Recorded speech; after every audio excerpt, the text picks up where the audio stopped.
Hello, Muslim friends of the world. The sky over Los Angeles turned blood red. Thick smoke blanketed the sun, creating an apocalyptic scene that plunged the entire city into darkness. On January 7th, 2025, a massive wildfire erupted from the hills in the north and spread at an alarming speed, mercilessly consuming mansions, film studios, and business hubs. Firefighting helicopters hovered above like overwhelmed metal birds, while emergency sirens blared endlessly. Amidst the chaos, Amelia Stone, a celebrated actress who had recently won a Golden Globe, stood frozen in front of her grand home. The raging flames engulfed every corner of the building, destroying everything she had once cherished. Her luxurious gowns, prestigious awards, even the script for a new movie promised to elevate her career. Everything vanished within minutes. Amelia managed to escape with her life and one small item, a family photograph. It was the only memory she had left of her parents, who had long passed away. Tears streaming down her face, she walked along the crowded highway, packed with people desperately seeking refuge. "Where do I go now?" Amelia wondered, feeling a profound emptiness. On the other side of the city, Masjid al-Nur, a small mosque that had previously gone unnoticed, transformed into a beacon of hope. The mosque's imam, Sheikh Idris, an elderly man with a simple white turban, stood at the entrance, calling people inside. "This is Allah's house. Anyone in need of help, come in, Muslim or not. Allah does not look at your religion, only your intentions and deeds," he declared in a booming voice. Amelia, lost and exhausted, eventually followed the crowd heading to the mosque. Inside, the scene was completely different from the devastation outside. There was a sense of peace. Muslim volunteers were busy distributing food, water, and blankets to refugees, asking for nothing in return. A young woman in a hijab named Layla approached Amelia with a gentle smile. "Do you need food, or perhaps a place to rest?" Layla asked with kindness. Amelia couldn't respond. She simply nodded, tears streaming down her face. Her sobs broke through the pride and ego she had once carried as a Hollywood star. That cold night, Amelia slept on the mosque floor alongside dozens of others. She gazed at the walls adorned with verses from the Quran, feeling an inexplicable sense of peace, despite having lost everything. Her sleep, however, was interrupted by the sound of the morning call to prayer, the adhan, echoing beautifully through the mosque. For the first time in her life, the sound didn't feel foreign. There was something calming about it, like a voice calling to her empty soul. As dawn broke, Amelia stepped outside the mosque to see what was left of the city. What she encountered, however, stirred something deep within her. Outside the mosque, Sheikh Idris and dozens of volunteers were handing out food and clothing to people, regardless of who they were.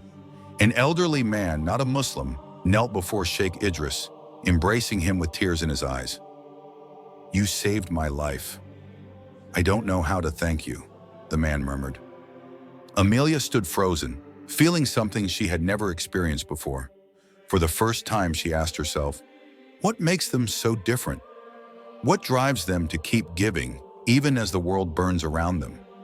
Days turned into weeks, and Amelia Stone remained at Masjid al-Nur. What had initially been a temporary refuge had now become a part of her daily life. Every morning, she sat in a quiet corner of the mosque, watching the congregation perform their prayers and read the Quran. There was a peacefulness in their actions that intrigued her, but peace was fleeting. Outside the mosque, the chaos of Los Angeles continued to spiral. Some groups began exploiting the crisis to spread hatred. News outlets highlighted claims that the Muslim community was using the wildfire tragedy to promote their religion. Outside the mosque, a small group of protesters held signs that read, "Get out of Los Angeles. This is not a place for Islam." Amelia watched the protest from the mosque window. How can they hate people who are only trying to help, she wondered, bewildered. Layla, the young woman who had become her friend, sat beside her. "We're used to this," Layla said with a soft smile. "Hate often comes from ignorance. Our job is to keep doing good, even when it's hard." Layla's words struck a chord in Amelia. She began to realize there was something deeper driving this Muslim community, a steadfastness of faith. That night, Amelia decided to approach Sheikh Idris, who was often busy leading prayers and assisting the refugees. "Sheikh, How do you stay calm? They hate you, even though you saved their lives, Amelia asked. The sheikh smiled warmly, his wisdom shining through. Islam teaches us to repay evil with good, Amelia. Allah looks at our hearts, not their words. This fire is a test, not just for us, but for everyone. What matters most is how we respond to it. Those words echoed in Amelia's mind.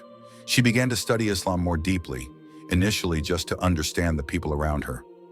Layla gave her an English translation of the Quran and helped her read a few verses. One verse in particular struck her, "And do not cause corruption upon the earth after its reformation, and invoke him in fear and aspiration. Indeed, the mercy of Allah is near to the doers of good." Surah Al-Araf 56. Amelia began to reflect on her life. She remembered the years she had spent chasing fame and wealth, caring little for the world around her, which was being consumed by greed and injustice. She started to feel that perhaps this wildfire was a wake-up call for something greater. One night, while helping the volunteers distribute food to the refugees, Amelia overheard devastating news. One of Hollywood's major studios announced plans to rebuild their business district, completely ignoring the homeless families who had lost everything in the fire. The decision sparked massive protests, but Amelia knew nothing would change. "We can't keep living like this," Amelia murmured to Layla. "They only care about money, while people here are still starving." Layla looked at Amelia intently. "You're right, Amelia, but change begins in the heart, and sometimes one changed heart can inspire thousands of others." Amelia knew Layla was talking about her. That night, for the first time, Amelia prostrated herself on the mosque floor, trying to understand the deep emotions stirring within her heart. She wasn't ready to call herself a Muslim, but she knew there was something in Islam that was calling to her. With quiet strength, she said, "I don't know much about Islam, but what I do know is that they saved my life when the world turned its back on me. And if that's wrong, then maybe we all need to learn what it means to be right." Her words silenced the crowd, marking the beginning of something far greater than herself. After the Great Wildfire, Los Angeles was no longer the same city. Once known as a hub of glamour, materialism, and nightlife, it had transformed into a place where humanity, solidarity, and spirituality flourished. At the heart of this transformation was Masjid al-Nur, which had become a symbol of the city's spiritual awakening. Amelia Stone, now a Muslim, played a central role in this change. Her career as an actress might have ended, but she had found a new calling as an activist, bridging the gap between the Islamic world and the broader community. With passion and sincerity, she spearheaded the movement called Build Back with Faith, a massive initiative to rebuild Los Angeles on principles of justice, compassion, and environmental sustainability inspired by Islamic values. The journey, however, was far from easy.